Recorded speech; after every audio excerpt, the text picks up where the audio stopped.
This is Theremin 30. 30 minutes of theremin music, news, events, and interviews with a new episode about every 30 days. Now, here's your host from Denver, Colorado, USA, Rick Reed. Hello, and welcome to the leading and possibly only regularly scheduled podcast for theremins and the people who love them. In this month's show, I've got music from Spain, USA, and the UK, and my special guest is Gordon Charlton, author of The Beat Frequency Method, Theremin for the Sonic Explorer.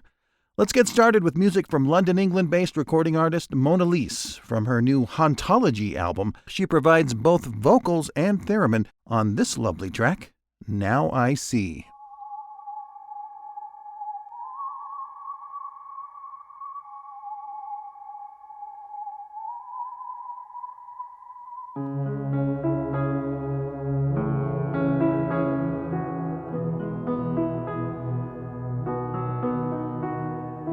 This is the truest blue, the brightest light. It almost burns my eyes.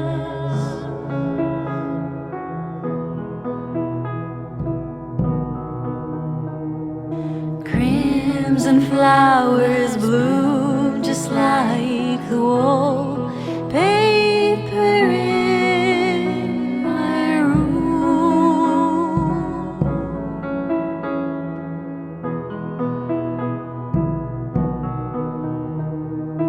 I am stepping out, I'm at the gate. Is this now? Now I see. Now I see. Now I see. Now I see.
We started that set with the British singer-songwriter-thereminist Mona Lisa and a song called Now I See from her new album Hauntology. Be sure to check out the music video for Now I See on the Theremin 30 YouTube playlist. After that, I played a track called Cefalu from the Spanish group Modulador de Ondas. It's from the Planeta Theremin album. The name of the group translates to English as Wave Modulator. It's a studio project of Paulo Pascual, and in its live performance lineup, Modulador de Ondas features Paulo on guitar and theremin, with Macarena Montesinos on cello and Uxo Pausa on theremin. If you're into vinyl, you can buy Planeta Theremin on a very cool limited edition LP. It's pressed on clear vinyl, and the entire album is also now available as a free download. I'm not sure how long it'll be available for free, so be sure to follow the link in this month's show notes to get your copy. It's time now for the Theremin 30 calendar of Theremin events. Every month we take a look at some of the concerts and workshops happening around the world. On Wednesday, January 8th, Cornelius Loy headlines the Musica Instrumentalis show at the Slipper Room in New York City. On Friday, January 12th, Victoria Lundy will be performing in the Zodiac Free Arts Lab West show in Lafayette, Colorado. The New York Theremin Society hosts a day of workshops on January 18th. Andrew Levine takes a mini tour of the U.S. this month with stops in Georgia, Florida, and New York. And the 3-day Theremin Academy Lausanne gets underway in Switzerland on January 31st. For information about all of these events and more, go to calendar.theremin30.com. And if you have an event you'd like on the calendar, send me a message through the Theremin 30 website or the Facebook page.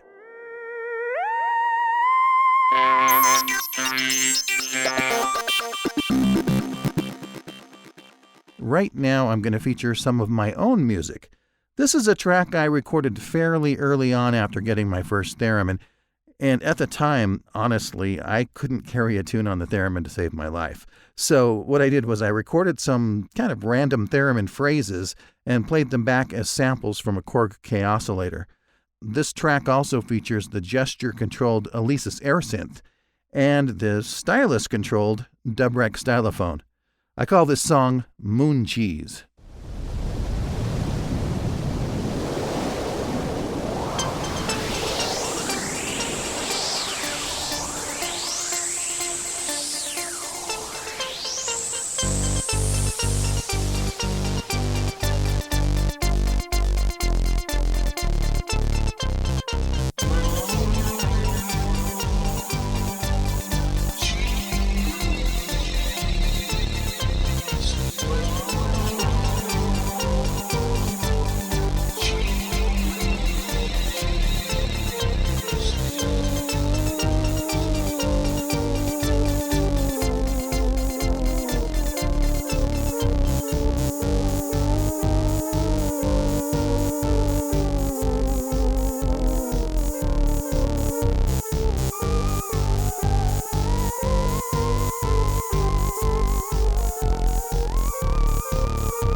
That was Moon Cheese from my Phlogiston Theory album, Moon Cheese and Other Delights. By the way, if you have an interest in stylophones, be sure to check out my blog about them at stylophonemuseum.com. I'll include a link in this month's show notes.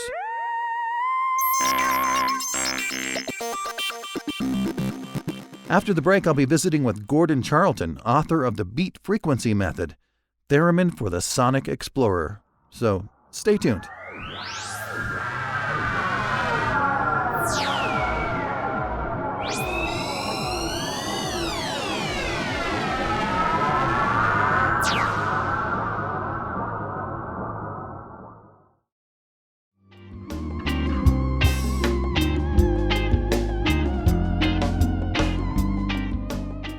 When I got my first theremin about a decade ago, I looked into the videos and books and websites that taught the basics of theremin performance with the idea that I would learn the rules and then hopefully develop my own style of playing. And a lot of what I found taught ways of playing the theremin with some degree of precision that you'd need to play classical music or more conventional pop music.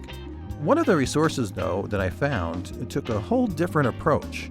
It really made me appreciate the full capacity of sonic expression that you can get with a theremin when you employ non-traditional ways of playing and creating music.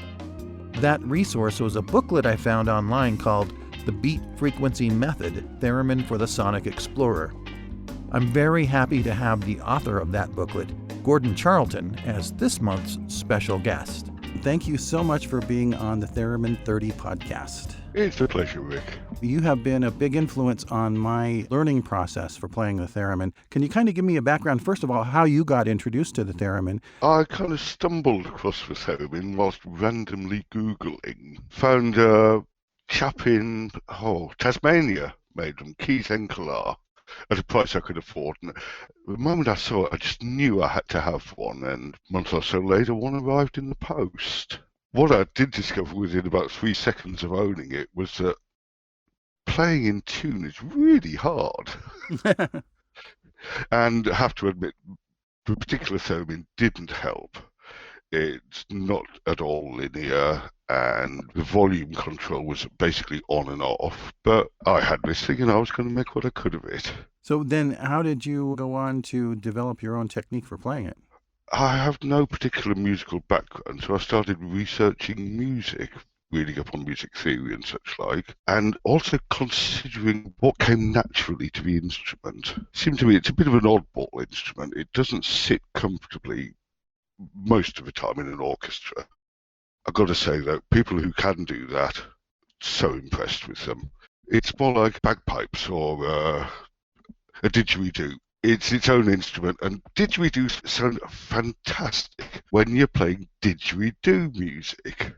You know, bagpipes are ideal for bagpipe music, not so good in an orchestra, perhaps. So I started wondering, what is theremin music, and what are the natural capabilities of the instrument that are going to inform how I play it? Mm-hmm. That introduces one of the ideas from your paper, an extra dimension to the way you move your hands. Yes, because it's not just about putting your hand in a certain place, it's how you move your hand from one place to another. And, that's something that doesn't come up in any of the other methods that I've learned about. It's all a one-dimensional sort of thing. Yeah, it's not a part of music theory that I've been able to find. Your method seems to be at odds with a very large camp that says theremin's only for playing classical music and the precise pitches. I disagree with that.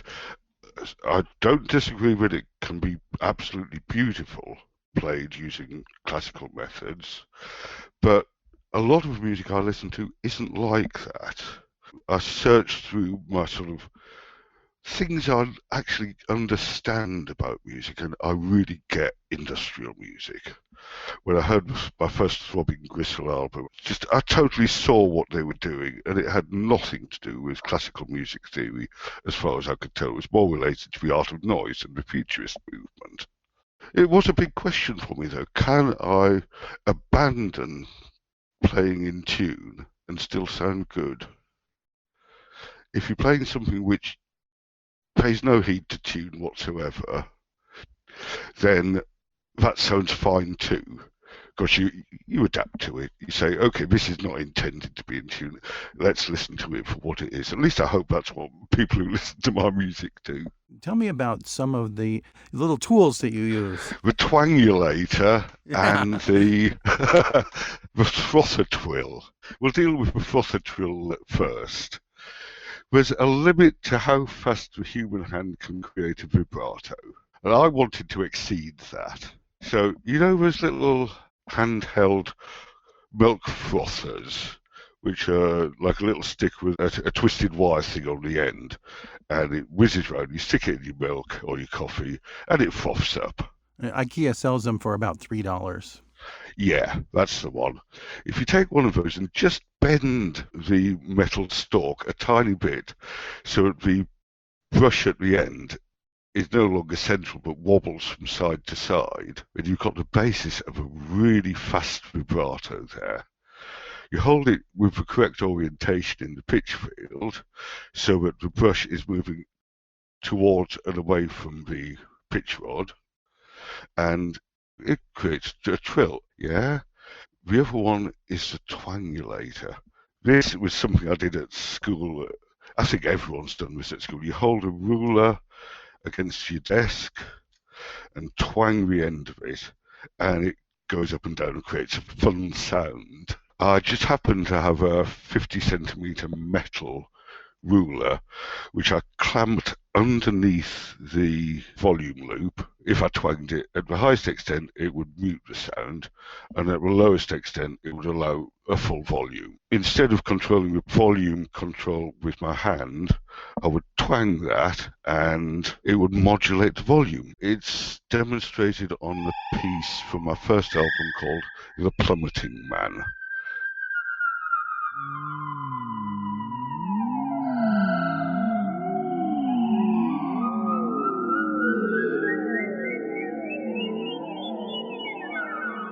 That one makes use of both frother trills and twangulators. Now, I have a tool inspired by your writing. It's a screwdriver about 2 feet long. Right.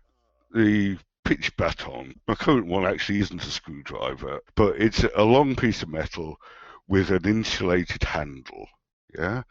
While you're just holding the insulated handle, the presence of the screwdriver in the pitch field makes no difference. But as soon as you touch one finger against the metal of the screwdriver, that becomes part of the theremin circuit. And the pitch is determined mostly by the closest thing to the pitch rod, which is part of the circuit.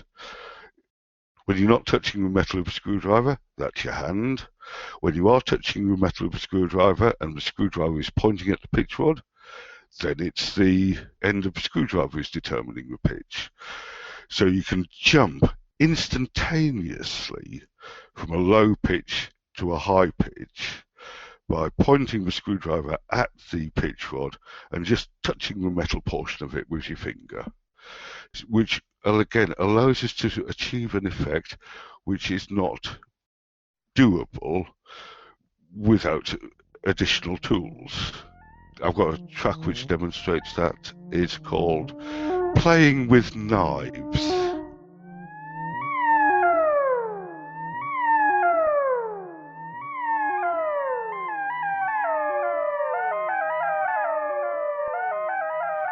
Because in that instance I was actually using a 13-inch lobster knife rather than a screwdriver, and it made for a jokey title. With the traditional composition, you've got all these rules and all these pitches and everything, and there's a certain way of creating a song, and you've suggested drawing from real-life experience. Can you explain how that works? The first example of this would be a song called Hadal Zone. The Hadal Zone is the deepest part of the ocean. By this time I was already making sounds which sounded like science documentary theme music or science fiction, so I was looking for interesting places, and down in the deepest part of the ocean you get those strange jellyfish creatures, and you can hear whale song in the distance, and in my imagination at least, the ping of a submarine sonar. Whale song is easy. Just hold a low note and let the echo box do its magic and just gently drift up and down in the low scales. The sonar ping is just a very quick little movement up in the high range, and again the echo box will turn it into a ping, ping, ping, ping, ping sort of sound. And for the jellyfish, I found if I, with the echo on, put my hand in the mid-range of the field and just make random, quick, strange movements, and it kind of had the right sort of feel. So there are my three compositional elements for a very simple tune. And I would do one for a while. I'd start, say, with the low drone. Because the echo will carry that on, I can then put another sound on top of it by, say, doing a sonar ping at this point. Yeah? And then go back and reinforce the whale song a bit. And maybe I feel now it's time for a jellyfish to wander past from my field of view. And so on. And after a while you get into a pattern a bit and it starts to feel right. And then after a while you start to feel like, okay, this song has gone on long enough and we'll just wind it down.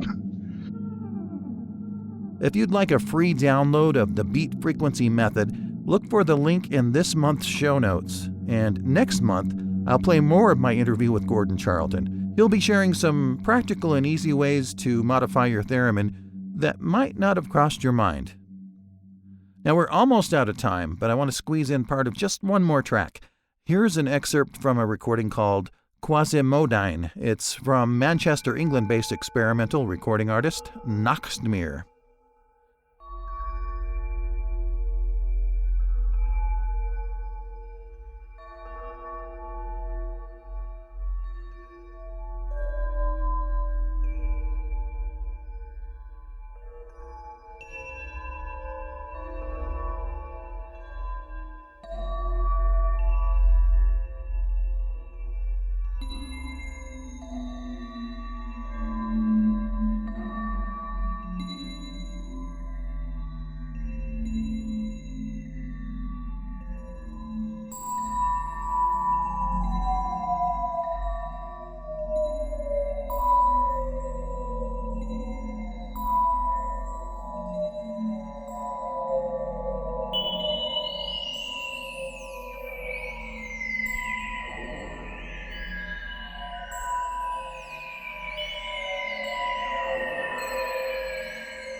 That wraps up the first Theremin 30 podcast of 2020.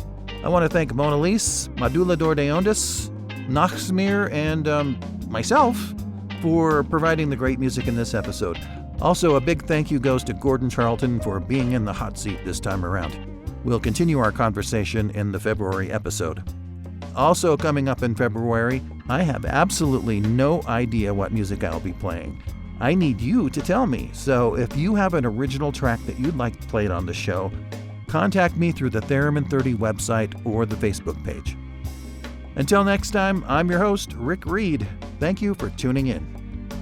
You've been listening to the Theremin 30 podcast. Visit Theremin 30 on the web at theremin30.com.